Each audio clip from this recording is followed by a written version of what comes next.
चलिए, सांप हम लोग के देश में कितने तरीके का पाया जाता है, कुछ आइडिया है आप लोग को? मान लीजिए कि सांप काटने का केस आएगा तो कैसे हैंडल कीजिएगा उसको? देखो, मेनली क्या है कि ज़्यादातर सांप तो पानी वाला, जैसे हम लोग कहते हैं कि पानी वाला सांप है या नॉन पॉइजनस है, नॉन वेनमस है, मतलब वो काटेगा ज़रूर लेकिन उसके काटने से कोई दिक्कत नहीं होगा। लेकिन जो पॉइजनस स्नेक है जिसके काटने से प्रॉब्लम होता है, उन सांपों को दो कैटेगरी में मेनली डिवाइड कर दिया जाता है। एक वैसे सांप जो न्यूरोटॉक्सिक होते हैं।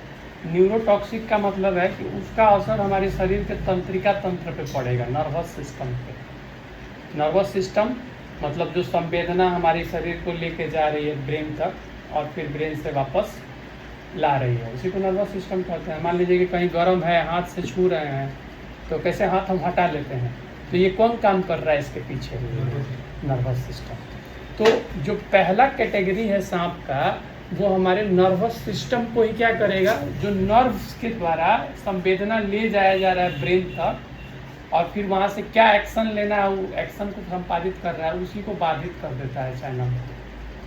उसका पॉइजन जो है नर्व सिनेप्सिस को, जहाँ नर्व में संवेदना मतलब आ रही है और जा रही है, उसी को ब्लॉक कर देगा। अच्छा, और दूसरा कैटेगरी होता है कार्डियोटॉक्सिक या हेमोरेजिक भी कहा जाता है। जैसे मतलब दूसरा जो तरीके का सांप होता है, उसका पॉइजन क्या करता है कि हमारे खून के नली में जो खून है उसको थक्का बनाने लगेगा, है ना। थक्का तो बाद में बनेगा, पहले वो क्या करेगा कि जो हमारी ब्लीडिंग मतलब टेंडेंसी है, बीटी है, उसको बढ़ा देगा, खून जमने ही नहीं देगा।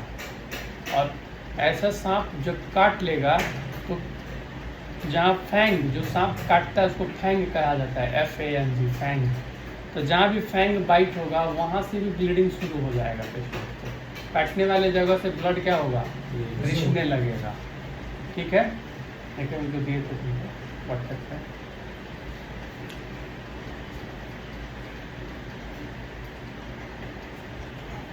तो अब अगर हमारे पास मान लीजिए कि कोई आया, भाई ऐसे ही आएगा, कोई आएगा पेशेंट आया, हमसे बोला कि भैया सर हमको लग रहा है कि हमको सांप काट लिया है, ना उसको पता है ना हमको पता है। एक तो ऐसा केस आएगा, और दूसरा केस ऐसा आएगा कि जिसमें वो कहेगा कि नहीं हम देखे हैं, हमको सांप काटा है।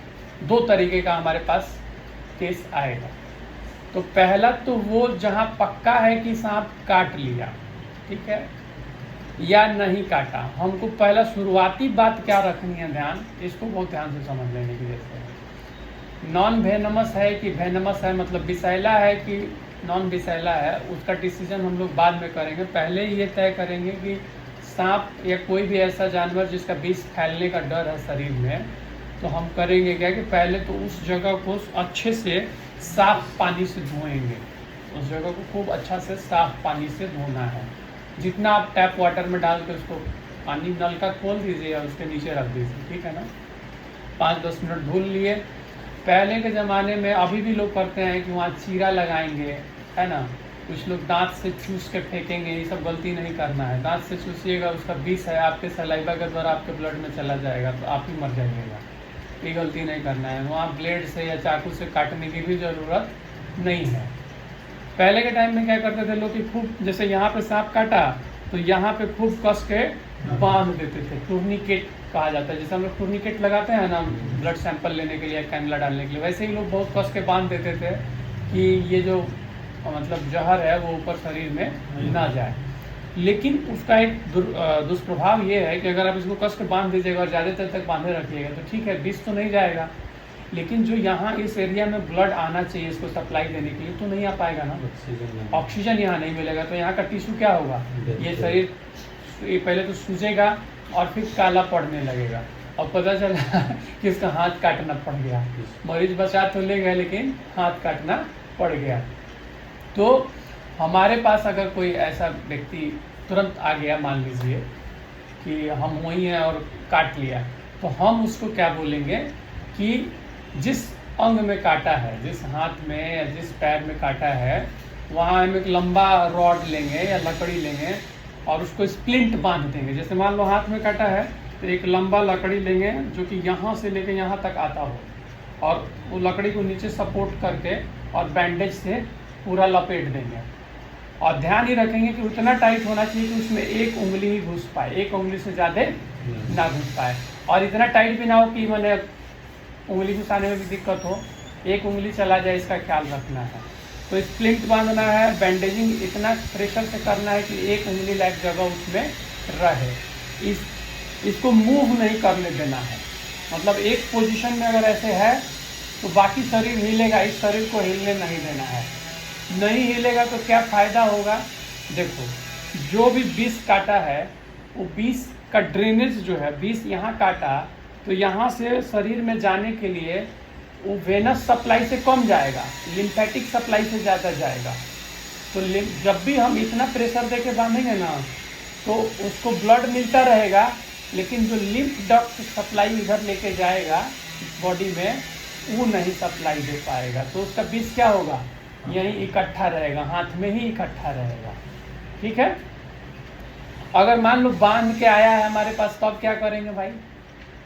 पहले से घरे से बांध के आया है टूर्निकेट, हाथ काला हो गया है, अब नहीं खोलेंगे तो उसका हाथ काटना पड़ेगा। खोल रहे हैं तो इतना ज़बरदस्त प्रेशर के साथ विष पूरे शरीर में जाएगा कि वही अरेस्ट कर जाएगा पेशेंट। बॉडी उस विष को बर्दाश्त नहीं कर पाएगा, वो मर जाएगा। हमारे यहाँ यही घटना हुई। पेशेंट जब आया तो 4 घंटा सांप काटे हुए हो गया था, तो वो लोग पूरा कस के बांधे थे, हाथ काला पड़ गया था। अब डॉक्टर साहब उस समय बहुत समझदार डॉक्टर साहब है, लेकिन हड़बड़ाहट में उनको नहीं याद आया। वो क्या किए कि अचानक से पूरा खोल दिए टूर्निकेट। अब पूरा खोल दिए तो पूरा जहर एक साथ गस में गया, 5 मिनट के अंदर पेशेंट डेड कर गया। क्या करना चाहिए? बीपी कफ ले लीजिए, जहाँ भी टूर्निकेट अप्लाइड है उसके ऊपर बीपी कफ बांधिए और उसके सिस्टोलिक ब्लड प्रेशर तक उसको फुलाइए। कहाँ तक? मान लीजिए 130 उसका सिस्टोलिक है, ऊपर वाला ब्लड प्रेशर है, वहाँ तक प्रेस कीजिए और टूर्निकेट खोल दीजिए। और हर 5 मिनट में 5 mm Hg डाउन कीजिए। उसको कितना डाउन करना है? 5 mm Hg हर 5 मिनट में डाउन कीजिए। तो इससे क्या होगा कि जो जहर अंदर जाएगा वो धीरे धीरे स्लो मोशन में जाएगा, तो बॉडी उसको क्या करेगा? उसके खिलाफ मैंने अपना तैयारी कर लेगा। ठीक है। तो ये तो फर्स्ट एड है, एकदम ही ज़रूरी से इसका ध्यान रखना है। बाकी अब इसके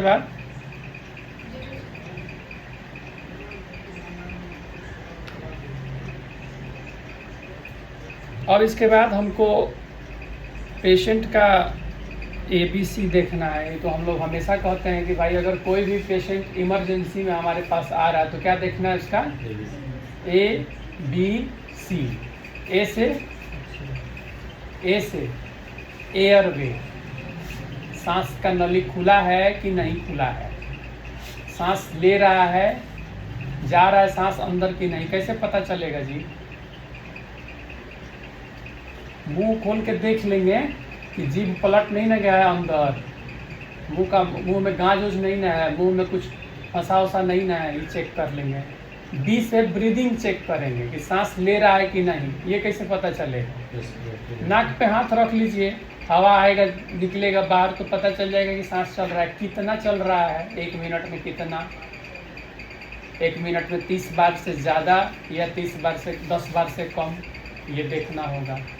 और सी से क्या देखना है जी? सर्कुलेशन देखना है कि उसका सर्कुलेशन में हम लोग क्या चीज़ चेक करते हैं? 3 चीज़, BP, पल्स और उसका SpO2। देखो, सर्कुलेशन अगर गड़बड़ होगा किसी पेशेंट का तो SpO2 का होगा, उसका रीड करने में बहुत ज़्यादा टाइम लगेगा। ऐसा होता है ना, देखते हो ना तुम लोग, अगर किसी भी बच्चा का, पेशेंट का SpO2 रीड करने में बहुत समय लग रहा है, इसका मतलब उसका BP क्या है? डाउन है, तभी वो रीड करने में समय ले रहा है। BP नाप लीजिए, BP डाउन मिलेगा। हार्ट रेट उसका चेक कर लीजिए कि हार्ट रेट का क्या स्थिति है। ये केवल सांप काटने के लिए ABC चेक नहीं करना है, दुनिया का कोई भी बीमारी हो जिसमें पेशेंट इमरजेंसी में आया है तो उसका ये 3 वो चीज़ चेक करना है आपको, एयरवे, ब्रीदिंग, सर्कुलेशन। ये तीनों अगर ठीक है तो पेशेंट अभी नहीं मरेगा। ये तीनों में से कुछ भी अगर गड़बड़ है तो पेशेंट कभी भी मर सकता है। तो पहले हमको यही स्टेबलाइज करना है। मान लीजिए उसके मुंह में कुछ फंसा है तो हम उस चीज़ निकाल देंगे, जीभ उलट गया है तो जीभ सीधा करेंगे, मुंह में कुछ गुटखा या कुछ कोई चीज़, दांत बहुत लोग आर्टिफिशियल होता है फंस जाता है, उसको निकालेंगे, सक्शन करके गला साफ कर देंगे। सांस अगर नहीं ले रहा है तो क्या करेंगे भाई, ऑक्सीजन लगाएंगे। और सांस अगर बिल्कुल नहीं ले रहा है तो इंडोट्रैकियल ट्यूब डालेंगे, उसको अम्बू पे रखेंगे। सर्कुलेशन में मान लीजिए कि उसका हार्ट रेट बहुत ज़्यादा चल रहा है तो हार्ट रेट कम करने की दवा देंगे। हार्ट रेट चल ही नहीं रहा है, 40 बार आ गया, 30 बार आ गया, तो एट्रोपिन लगाएंगे कि उसका हार्ट रेट क्या हो, बढ़ जाए। बीपी मान लीजिए डाउन है, तब क्या कीजिएगा आप लोग, उसको नॉर्मल सलाइन या रिंगर लैक्टेट RL, बच्चा है तो 10 ml पर kg से स्टार्ट दीजिएगा बोलस के रूप में। और एडल्ट है तो उसको भी 1 बोतल 500 ml जितना फास्ट चढ़ा सकते हैं चढ़ाइएगा, जब तक बीपी रेज नहीं हो जाता है उसका। अगर उसका हाथ पैर शरीर ठंडा हो जा रहा है, टेम्परेचर डाउन हो रहा है, तो उसका टेम्परेचर भी मेंटेन करना है, उसको रगड़ना है, उसको गर्म जगह पे रखना है, उसको पानी चढ़ाइएगा। बीपी मेंटेन होगा तो शरीर का गर्मी ऑटोमेटिक क्या होगा, फिर से वापस आ जाएगा। तो ABC अगर हम स्टेबलाइज कर लिए पेशेंट को, तब हम अब आगे सोचेंगे कि ये पेशेंट जो हमारे पास आया है, इसको जो सांप काटा है वो जहरीला है कि नहीं है, ये तब हम डिसाइड करेंगे। तो उसके लिए हम लोग किन किन चीज़ों का ध्यान रखेंगे डिस्कस कर लेते हैं। देखो, न्यूरोटॉक्सिक में जो मेन सांप है हम लोग के यहाँ, उसमें कोबरा है और करैत है। कोबरा और करैत, ये जो है मेन रूप से न्यूरोटॉक्सिक होता है। न्यूरोटॉक्सिक का मतलब क्या करेगा, जो हमारा नर्व है उसको पैरालाइज कर देगा। तब पैरालिसिस जब करेगा तो उसका फर्स्ट अपीयर्ड साइन क्या आएगा पेशेंट में, वो तो बाद के स्टेज में होगा। शुरुआती दौर में क्या होगा, नहीं, वो तो जो हेमरेजिक था उसमें होगा, सेकेंड वाले कैटेगरी में। न्यूरोटॉक्सिक है, रंग बदलेगा, रंग कैसे बदलेगा भाई, न्यूरोटॉक्सिक है तो ऑक्सीजन सप्लाई न्यूरोटॉक्सिक से ऑक्सीजन सप्लाई का क्या रिलेशन है बताओ भाई। हम कह रहे हैं कि न्यूरोटॉक्सिक है, उसका नर्व डैमेज होगा, पैरालिसिस होगा उसको। तो पैरालिसिस कहाँ का होगा, सबसे पहले अर्लीस्ट पैरालिसिस कहाँ दिखेगा उसको, जिस दिमाग के जिस तरफ भाई लेफ्ट साइड। नहीं, वो लकवा थोड़ी मार रहा है उसको, ये तो वेनम है, जहर है, ब्लड के द्वारा पूरे शरीर में गया है। सबसे अर्लीस्ट साइन आएगा ना, पेशेंट का जो आँख है ना, पब जो आई लीड है वो ऐसे पूरा खोल ही नहीं पाएगा, वो ये गिरने लगेगा, उसका पलक क्या होगा, पलक गिरने लगेगा। पलक हम उठा पा रहे हैं किसके बदौलत, नर्व के बदौलत। और नर्व अगर उस पर विष का असर आ जाएगा तो सबसे पहला असर क्या दिखेगा, पलक उठा नहीं पाएगा पेशेंट, तो पलक उसका ऐसे गिर रहा है नीचे। और उससे पूछिएगा तो कहेगा कि हमको 2 दिखाई दे रहा है। एक आदमी कितना दिखाई दे रहा है, 2। डिप्लोपिया हो गया इसीलिए क्योंकि नस का ऊपर असर पड़ रहा है, तो उसको 1 चीज़ 2 4 दिखाई देगा, डिप्लोपिया हो जाएगा। ब्लरिंग ऑफ विजन होगा, साफ दिखाई नहीं देगा उसको। ये सबसे पहला शुरुआती लक्षण है न्यूरोटॉक्सिक सांप अगर काटा है। उसके बाद अगर न्यूरोटॉक्सिक सांप काटा है तो बाकी अंगों में भी पैरालिसिस आएगा, लेकिन सबसे खतरनाक उसमें जानते हो क्या होगा, मोस्ट लाइफ थ्रेटनिंग इफेक्ट क्या होगा उसका, जो हम सांस ले रहे हैं,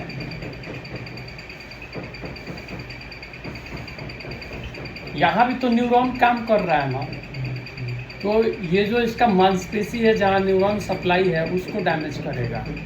तो पेशेंट रेस्पिरेटरी फेल्योर में जाएगा, और रेस्पिरेटरी फेल्योर में अगर जाएगा तो उसका सबसे शुरुआती लक्षण क्या आएगा कि हम उसको बोलते हैं breath test, 30 second breath test. बोलेंगे कि पूरा सांस लीजिए और 30 के गिनती तक सांस रोक के रखिए अंदर। अगर 30 के गिनती तक सांस रोक के रख पा रहा है तो इसका मतलब है कि उसके अभी रेस्पिरेटरी फेलियर अभी हुआ नहीं है, होने वाला नहीं है अभी, मैंने न्यूरोटॉक्सिक में अभी सस्पिशन वाली बात है। अगर न्यूरोटॉक्सिक सांप काटेगा तो 40 से 50 मिनट के अंदर ये लक्षण आने लगेगा कि वो अपने सांस को रोक के 30 की गिनती तक नहीं रोक पाएगा। 25 बार 20 बार में ही सांस छोड़ना पड़ेगा उसको। फिर और समय बीतेगा तो 15 गिनती तक ही रोक पाएगा, फिर 10 गिनती तक। और ये जितना गिनती कम होते जा रहा है समझिए कि उतना जल्दी उसको वेंटिलेटर वाले जगह पर पहुंचा दीजिए, नहीं तो रेस्पिरेटरी अरेस्ट करेगा। पेशेंट होश में है लेकिन सांस नहीं ले पाएगा, क्योंकि सांस की लेने के लिए जो मांसपेशियाँ चलनी चाहिए उसका नर्व सप्लाई क्या हो रहा है, कट गया। नर्व सप्लाई उस टॉक्सिन की वजह से डैमेज हो गया है। तो ये बहुत इम्पॉर्टेंट टेस्ट है, इसको करना है। पेशेंट जब हमारे पास आ गया और हमको लग रहा है कि न्यूरोटॉक्सिक है, उसका आई लिड खुल नहीं रहा है, ब्लरिंग ऑफ विजन है, दूगो दिखाई दे रहा है, तो हम उसको बोलेंगे कि भैया आप एक बार सांस लीजिए और रोक के देखिए कितना गिनती तक रोक पाते हैं।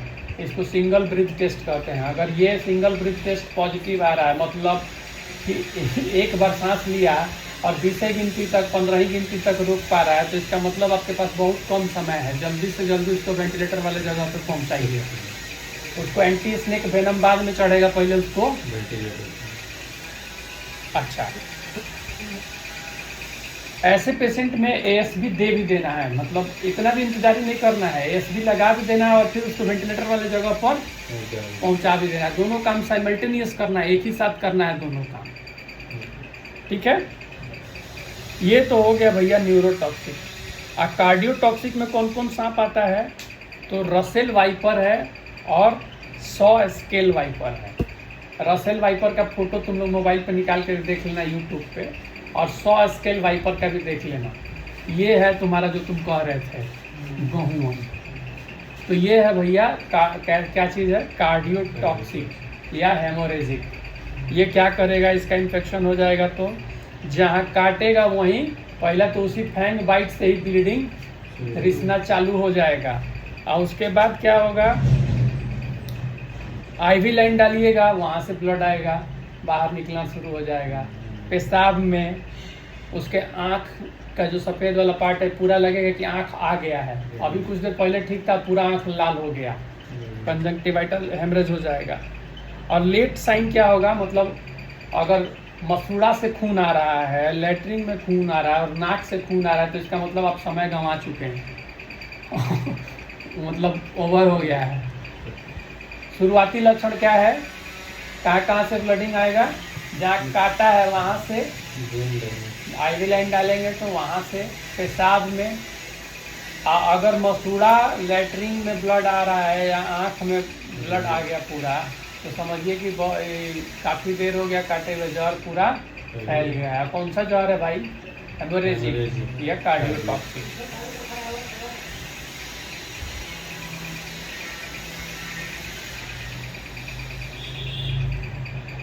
रसेल जो होता है, आर से रसेल, रसेल वाइपर, आर से रसेल, आर से रेनल, याद रखना है। रसेल रेनल टॉक्सिक होता है, मतलब जो रसेल का विष है ना वो मांसपेशी को तोड़ देगा, रैप्डोमायोलाइसिस कहा जाता है। सीपीके जांच होता है, सीपीके एमबी कराइएगा, बड़ा हुआ मिलेगा उस पेशेंट का। और जो मसल टूटा ना, मायोग्लोबिन जाके रेनल डैमेज करेगा और उसका टॉक्सिन भी रेनल डैमेज करेगा, तो गुर्दा खराब करेगा, पेशेंट एन्यूरिक हो जाएगा, पेशाब कम होगा। ऐसे पेशेंट में डायलिसिस की ज़रूरत पड़ती है। डायलिसिस कर दिया जाएगा तो पेशेंट इम्प्रूव कर जाएगा, बचने का चांसेस बढ़ जाएगा। कौन पासवर्ड है जी, 5 ही सेकेंड में ख़त्म हो जा रहा है।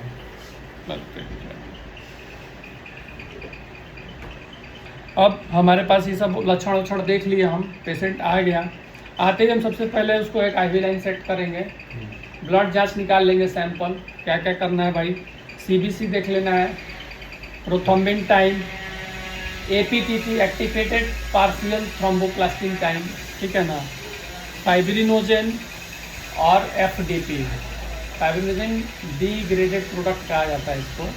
यूरिन का जांच कराएंगे, रेनल फंक्शन टेस्ट कराएंगे, लीवर फंक्शन टेस्ट कराएंगे और सीपीके का जांच, सीपी के लेवल चेक कराएंगे। ये सब जांच इसलिए ज़रूरी होता है जानने के लिए कि कितना अंदर डैमेज हुआ है। उसके बाद हम उस पेशेंट का 3 से 5 ml ब्लड निकालेंगे और साफ शीशी में रख देंगे 20 मिनट के लिए। उस 20 मिनट में अगर वो थक्का जम गया तो मतलब कि जहर नहीं है, और थक्का नहीं जमा वैसे ही फ्रेश ब्लड है, एकदम हिल रहा है, तो मतलब जहरीला है, सांप जहरीला है। ये एक टेस्ट होता है जो हम लोग करते हैं। पता नहीं बनेगा सर बॉडी में रही तो जमेगा ना, कार्डियो जमीन है, कार्डियो वाला तो सर वही ना जमने नहीं देगा नहीं जाना। पॉइजन है तो जमेगा नहीं, ना, आप बॉडी में रहेगा तो जमेगा ना। बॉडी में नहीं जमेगा, बाहर निकाले तो ब्लड जमेला कि ना जमेला, जमे लगा तो ओकर ना जमी ऊपर ना जमे। ना, ओकर 20 मिनट ले देखबा ना जरी जमी ओकर ब्लड। ये ओकर पहचान बा कि इंगरे के कार्डियो टॉक्सिक कटले बा, मतलब हेमोरेजिक सांप काटा है इसको, पहचान है उसका। अब हम जब हमारे पास पेशेंट आ गया तो हम उसका साइन देखेंगे। इसमें सबसे ज़रूरी जो चीज़ होता है फैंग मार्क, जहाँ काटा है उस मार्क को देखेंगे। वो उसमें देखो, अगर जहरीला सांप होगा तो उसमें क्लासिकल 2 फैंग मार्क आएगा इस तरीके का।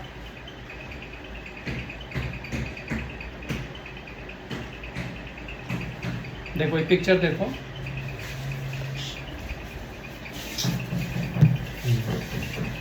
आ रहा है, यहाँ देखो, ये एक एक दांत उसका रहेगा और उसके पीछे सिंगल लाइन ऐसे जाएगा।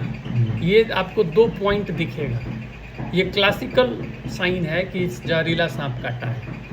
और जो जहरीला नहीं है उसका कैसा मिलेगा, 2-2 का पेयर मिलेगा। देखो दोनों में अंतर समझ में आ रहा है। ये जहरीला सांप का है और ये बिना जहर वाला सांप का है, ठीक है ना।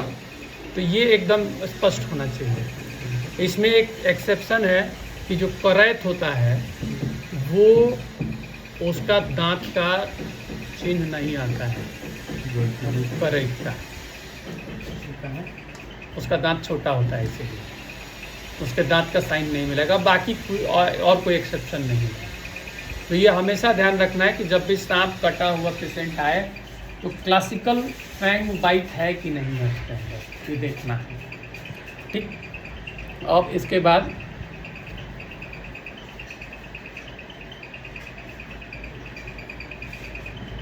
जहाँ काटा रहेगा ना वहाँ पे बहुत जलने वाला, माने ऐसा लगेगा कि जला दिया गया, वो वैसा माने फीलिंग पेशेंट बताएगा, ठीक है ना, एकदम स्पष्टता से पेशेंट बताएगा।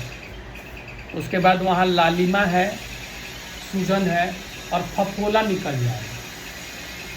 लालिमा है मतलब एरिदिमा है, स्वेलिंग है मतलब सूजन हो जाएगा वहाँ पे, और ब्लिस्टर फॉर्मेशन मतलब फफोला बन जाएगा वहाँ पे।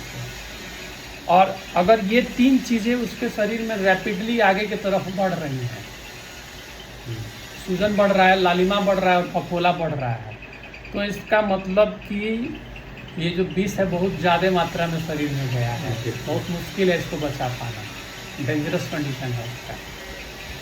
इसके अलावा सिस्टेमिक एग्जामिनेशन में क्या मिलेगा, मतलब और लक्षण जब हम चेक करेंगे तो क्या क्या मिलेगा, ब्लीडिंग मिलेगा, वुंड और जहाँ पे काटा है वहाँ से ब्लीडिंग हमको मिल सकता है, आँख का पलक झपना जैसे बताया, 2 दिखना, डिप्लोपिया, फेशियल पैरालिसिस हो सकता है, मुंह एक तरफ का ऐसे लटक जाए, ठीक है।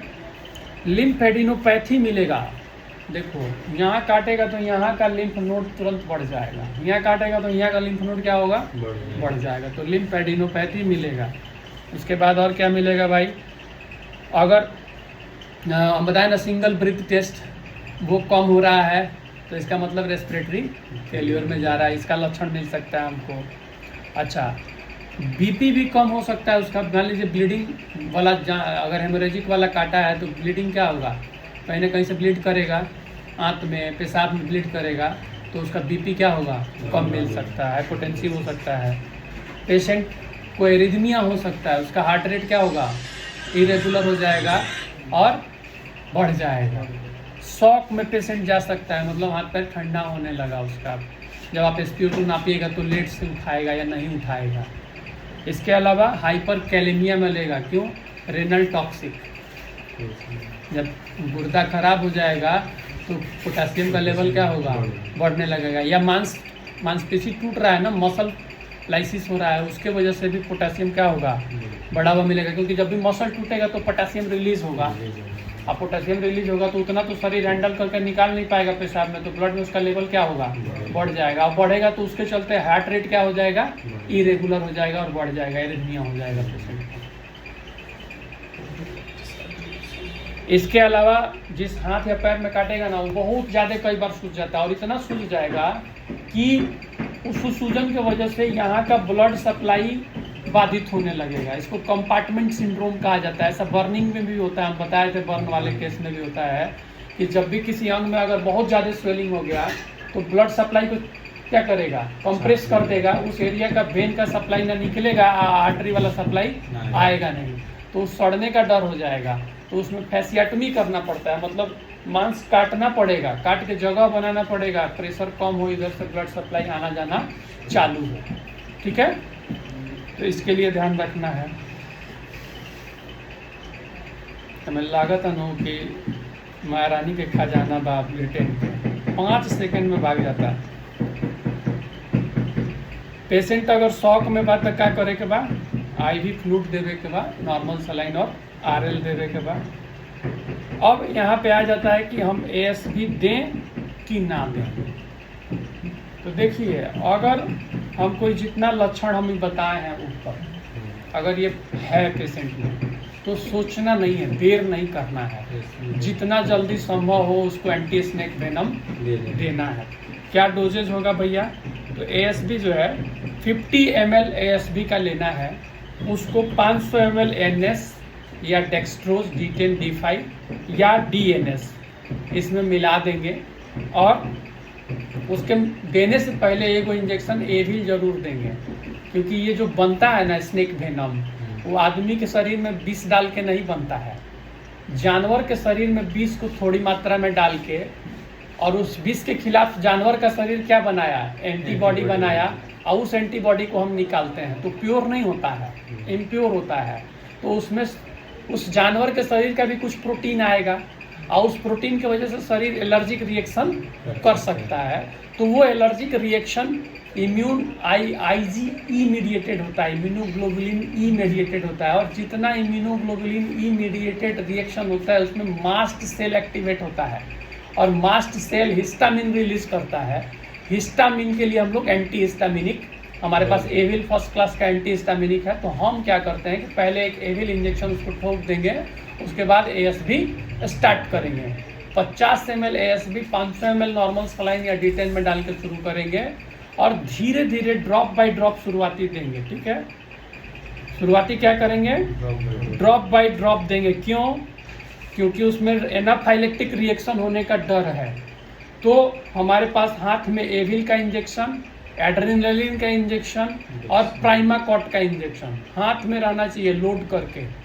ठीक है, अगर हमको थोड़ा भी लगता है कि पेशेंट एनाफाइलेक्सिस डेवलप कर रहा है, क्या लक्षण आएगा भाई? एनाफाइलेक्सिस होगा तो बोलाएगा सांस लेने में तकलीफ हो रही है, हमको बेचैनी हो रहा है, खुजली हो रहा है शरीर में दाना आ गया, चकत्ता आ गया, पसीना छूटने लगा, हाथ अचानक से हाथ पैर ठंडा होने लगा, BP अचानक से डाउन कर गया, तो मतलब एनाफाइलेक्सिस रिएक्शन है। तो तुरंत क्या करना है? उसको पेशेंट को एविल देना है, एड्रेनालिन देना है और प्राइमाकॉट देना है। ये देने के बाद जब पेशेंट स्टेबलाइज हो जाएगा तो फिर दोबारा से स्टार्ट करना है ASB।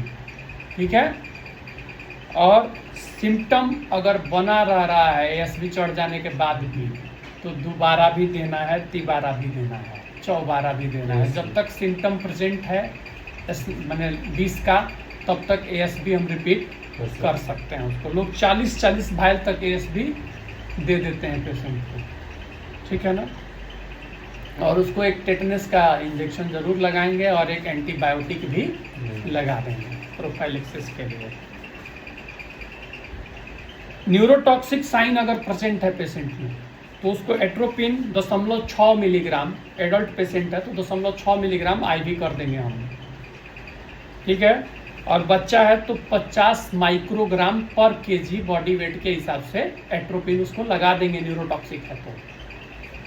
और इंजेक्शन एक आता है न्यूस्टिगमिन का, उसको 0.02 mg पर केजी एडल्ट में देंगे, या बच्चा होगा तो भी 0.02 mg पर केजी के रेट से दे देंगे उसको। हेमोटॉक्सिक अगर पेशेंट है तो उसमें लक्षण आ रहा है तो उसमें ब्लड और ब्लड के प्रोडक्ट चढ़ाने की भी ज़रूरत पड़ेगी, जैसे उसको ब्लड पूरा एज होल चढ़ाना पड़ सकता है, या फाइब्रिनोजन ब्लड से निकलता है उसको चढ़ाना पड़ सकता है उसका ब्लीडिंग रोकने के लिए, ठीक है ना। और अगर न्यूरोटॉक्सिक है तो नो डाउट वेंटिलेशन का तो व्यवस्था यही चाहिए, क्योंकि वो रेस्पिरेटरी अरेस्ट में जा सकता है।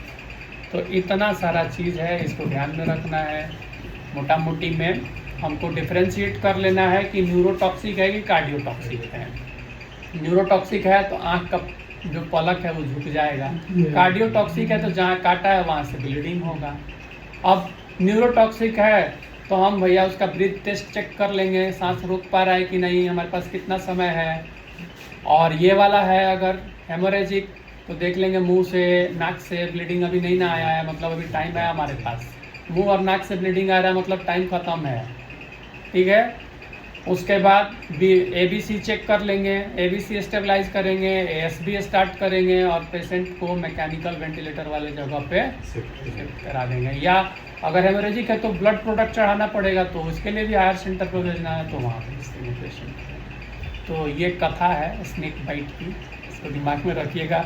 वैसे तो हम लोग को हैंडल नहीं करना है, सरकारी अस्पताल में ही जाता है, लेकिन हमको चूँकि आजकल डील करना पड़ रहा है अस्पताल पे, तो हम सोचे कि क्यों ना पढ़ लें, तो कल पढ़े तो इसीलिए सोचे कि आज तुम लोग को भी पढ़ा देते हैं इस बारे में, ठीक है। बाकी वीडियो यूट्यूब पे डाल देंगे।